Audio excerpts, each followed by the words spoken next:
Hey guys, how's it going? It's your favorite realtor, ESG, Saint-Gerard with Keller Realty. Angelo, what's the process when you're doing the pre-approval? How do you find the person's debt to income ratio? What's the process like?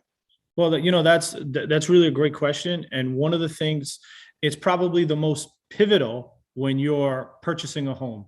Debt to income ratio, what that means, the definition of it, it compares how much you earn each month to how much you owe. Okay. Mhm. So in a nutshell, if you made $10,000 a month and you debts totaled 4,000 a month, your debt to income ratio is 40%. And depending on what that percentage is, it's going to put you in which bucket and which program you qualify for. If your percentage is too high, you're not going to be approved. But if your percentage is where it needs to be, then you're good. Now, the best part about it is the industry right now, there's so many different programs out there, but on a traditional conventional loan, the debt income ratio could be as high as 50%. On some FHA loans, the debt to income ratio could be as high as 56%. Okay. Some government programs, they want the debt to income ratio around 40 to 45%. Now, this is a really important piece of information to understand, because if someone's buying a home and they make $10,000 a month, we're taking their gross income, not their net income.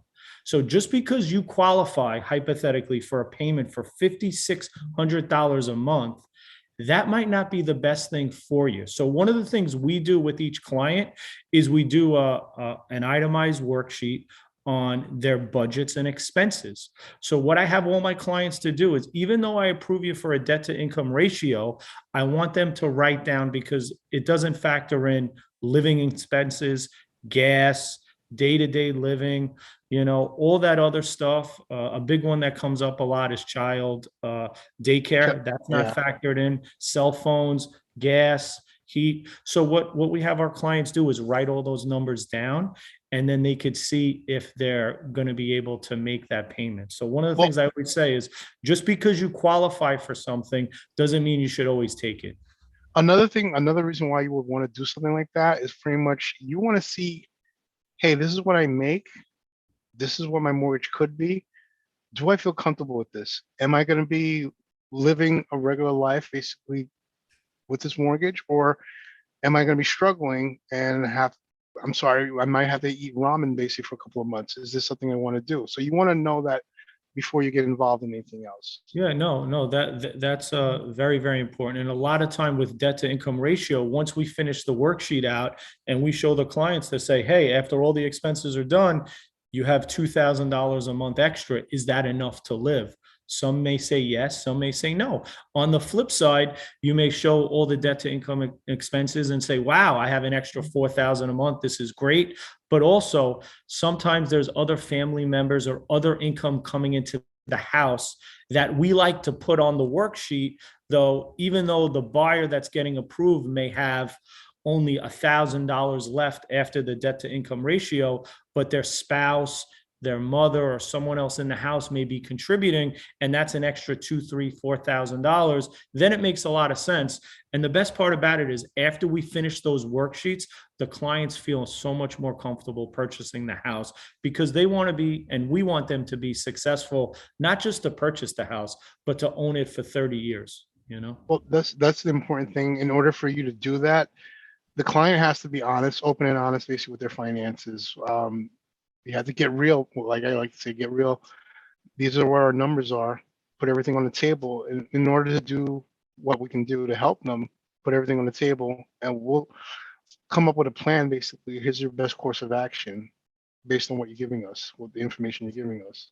And then you know what it is too, Evans, when you buy a house and we figure out that debt to income ratio, there's other factors in the house too. There's heat, Yep. there's electricity, there's cable. Everyone needs Netflix, cable, all that stuff. Uh, Everyone lives with their phones.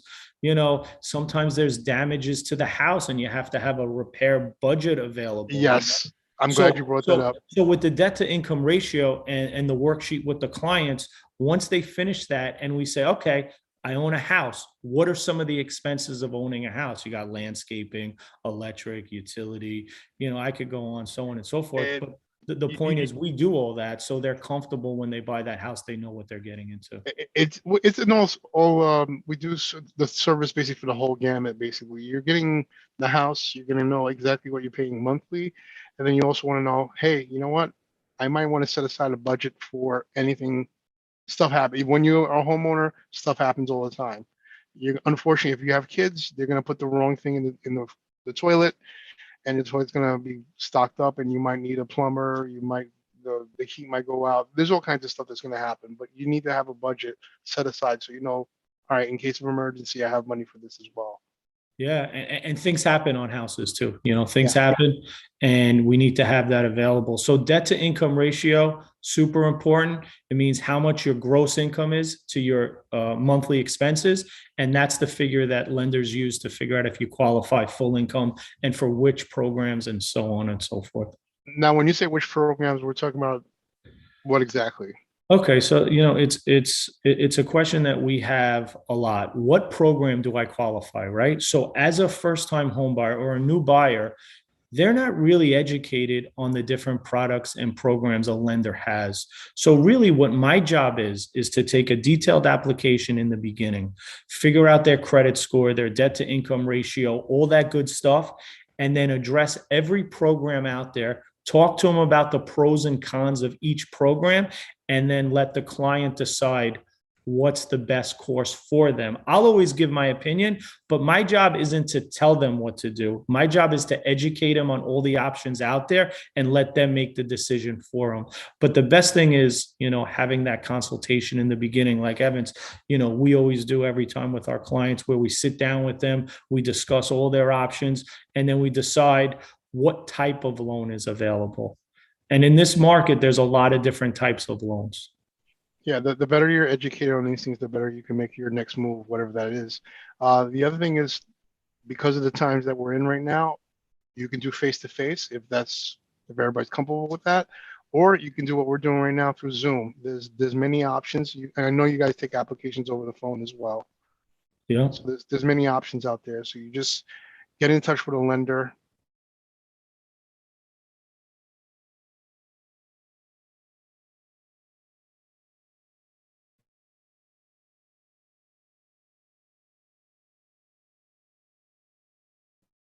That you feel If we set up a client consultation on uh-huh. Zoom, like we're doing right now, I would email the client in advance the documents we would require. And that's, 2 years of W-2s, pay stubs, bank statements, ID, so on, in regards if they own any other houses, maybe mortgage statements. They would forward that to me before the call. Then during the call, I could take a full application. We could upload all those documents in there. And not only could we have that consultation in 45 minutes, I could have a 100% certified approval, reviewing their documents, reviewing their credit, reviewing their assets that they could take out anywhere. It's not a pre-approval, it's an approval. And there's a big difference. And on an approval or pre-approval, it's just someone writing some information and the lender uploading it and saying, okay, based on that information, you're approved. What an approval is when, or a commitment to lend is when we review your credit, your income, and your assets. If you don't provide those documents to any lender, you don't really have a solid commitment. And then we also run what's called a DU underwrite. So it goes through our system manually and we know that we can lend. I'm really glad you brought that up. As an agent, I work on the listing side. I work with the buyers as well.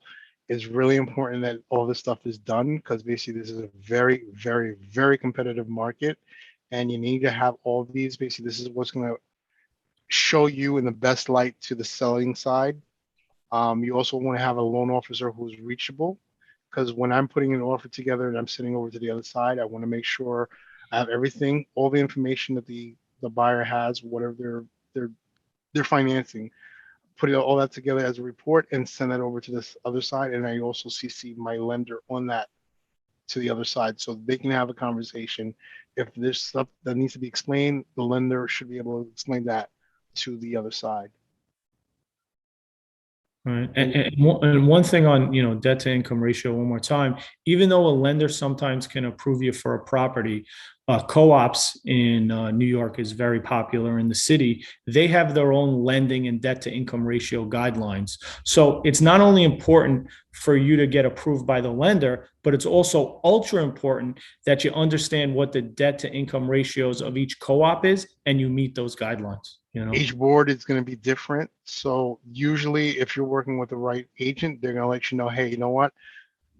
You're interested in this development, and here's what the debt to income ratio is for this development. So it's important to have that from your lender, but each board is going to have something, each development is going to have something totally different as well. So just to save you time and energy and frustration, just have a conversation with your lender and your realtor. And at the end of the day, if all the clients that are listening or potential clients, ask yourself, are you CIA certified? And what does that mean? Credit, income, assets. As long as we check all three, you're approved and you're going to go through that transaction seamlessly. So just make sure you're CIA certified. Credit, income, assets. All right, you beat me to it. I was going to ask you to say it again. All right, on that note, we're going to end it right here. Angelo, thank you for your time. My pleasure. If you have any questions, we're always here to help. Feel free to reach out to us if you have any questions, whether it's for now or later on in the year or whenever. We're always here to help you guys. So thanks for watching. Talk to you soon.